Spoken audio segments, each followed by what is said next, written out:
Hey everybody, DM Jim here, and welcome to another episode of Game Terrain Engineering. It's 2018, and this is my first episode of the new year. Hope you had a great holiday season.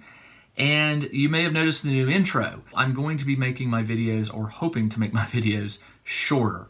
I want to eliminate more of this, where I tell you what I'm going to be doing and describe what I'm going to be doing. I want to cut that out and get right to the actual hands-on projects. This will make my videos shorter, but I think this is what viewers want. One thing you are going to see is much faster examination of what goes into making a project. I don't want to be skipping steps, but I am going to be condensing and editing down as best I can. So I'll rely on you to let me know how I'm doing in that manner. So what is this episode about? I got to play a game a few weeks ago called Gaslands from Osprey Games. It is a car combat game, very similar to the old 1980s game Car Wars. Car Wars used little 1-inch chits. These paper chits had like bird's eye views of the top of the vehicles, and you moved them around and fired machine guns and things like that and basically fought your opponents. It's very fun, but the one thing it lacked was three-dimensional vehicles like Hot Wheels, right? So, Gaslands. This little 64-page book, the rules are fast, the game is fun, everything you need is in this book.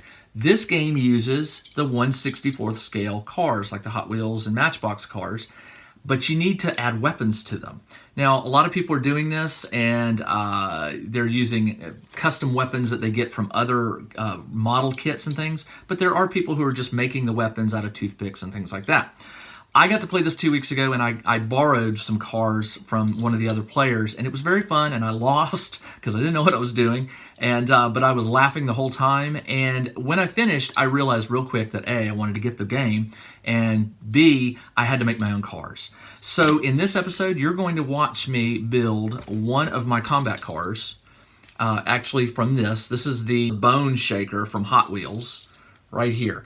I'm going to modify this vehicle into a combat car. When I'm done with it, I'll tell you a little bit more about Gaslands and where you can find other players and some of the support community groups that are building up over this game. Again, it's very fun. I'll put links in the description below to the book. And let's jump right in and see what I'm going to do to this little car right here. My boys have a lot of Hot Wheels cars, and I went looking for a truck. Now, I did find a traditional truck like this, okay? But when I was at the toy store recently with them, I saw this. It just grabbed my eye.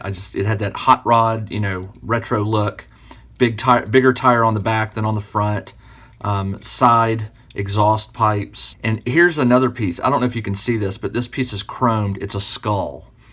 And there are no windows, no plastic inserts. The wheels, are in good shape, but I'm going to glue those so that they don't rotate.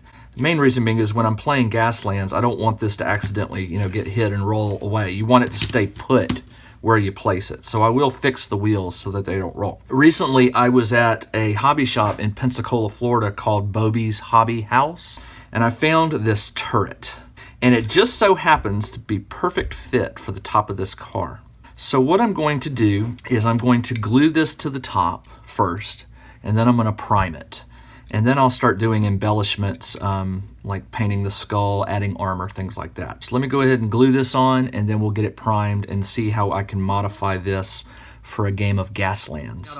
I've got a metal bumper here that I stole off of a lead vehicle that I found right here. I don't know if you can see that. I found some chain that's perfect for, it's the right scale for that. Here's the real find, and I'll put a link in the description below for it. It is miniature diamond plating that I can paint up in metal and make like armor and stuff like that.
Before I continue on adding some detail, I just want to give you an update on where I'm at.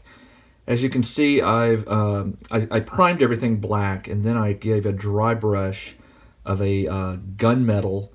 It was gunmetal gray over the pipes, the hood ornaments here.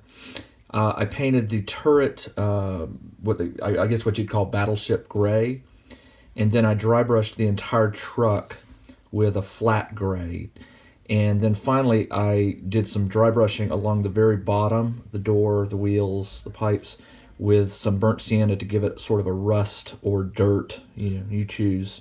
I've got a chain, some thin chain here that I'm going to do something really interesting with. So let's keep going.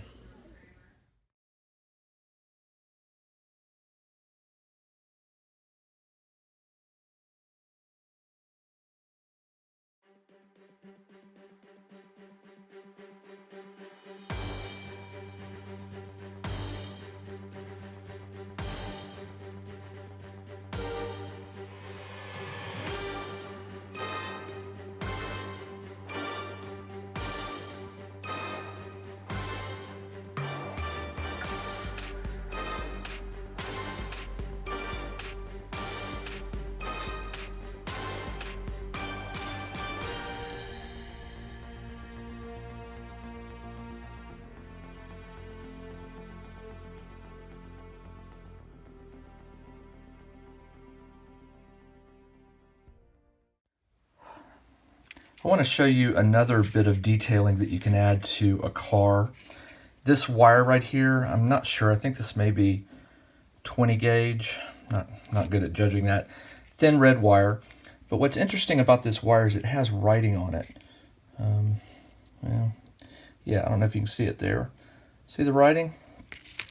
What I've done is I've cut a small piece, and it's going to go in the trunk, the back there. Back there. I'm holding the camera, so I apologize. I can't get it, but I'm going to glue it in there.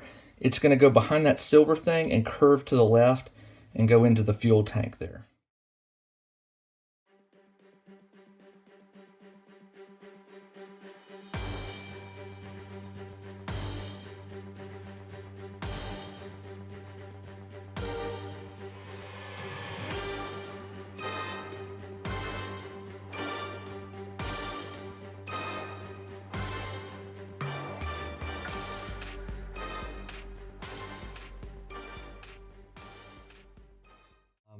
So just to give you an idea of what I've done here, the turret is being held down by these chains. They go from the front over the hinge or whatever the flange part, and then crisscross to be secured on the rear bumper.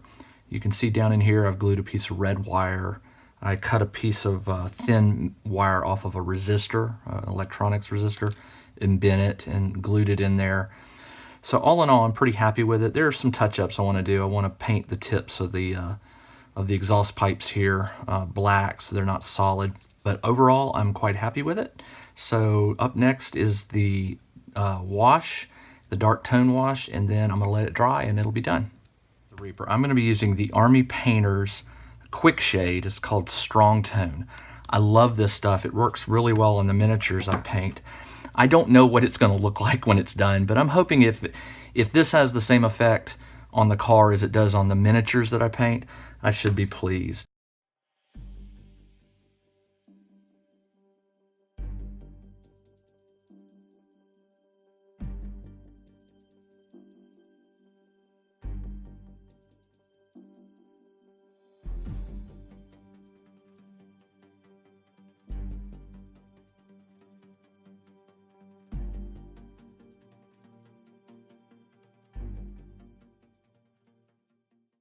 And that's it. That is how I made this little beauty right here with chains, turreted cannons, nice rustic look to it, very beat up, very fun. I'm looking forward to playing this one. So That's Gaslands. That's the name of the game that I'll be playing with this particular car. I highly recommend that if you were looking for a car combat game, or if you're an old fan of Car Wars, or if you just want to try a new game, you can't really beat it. It's very fast to play. The rules are easy to follow. The book comes with these templates that you can photocopy, and you basically cut them out and paste them on cardboard so they're a little, more sturdy. The writer, Mike Hutchinson, actually on his website, I think it's gaslands.com, he sells these templates in laser cut versions if you want to buy some more permanent ones. But there's plenty of photos in this book that show you examples of cars, little Matchbox cars that have been modified. And I have to admit, it was so fun turning this little car into this monster right here. So I highly encourage you to check out the game. I'm going to be at Gen Con in late 2018. If you are a Gaslands player and want to try to play a game, I am talking with Osprey right now about trying to set up some skirmish games, including one for Gaslands. Or I'll bring my cars, and if I can find some fellow players, we'll set it up and have a go at it. So anyway, I hope you like the shorter format of this episode. This is going to be the direction I go with future videos, or at least I'm going to try. Occasionally there might be some that go long just because of the complexity of a project. But I want to go shorter and faster for you, and that might result in more videos. We'll have to wait and see. So anyway, this is DM Jim, and I will see you in the next episode.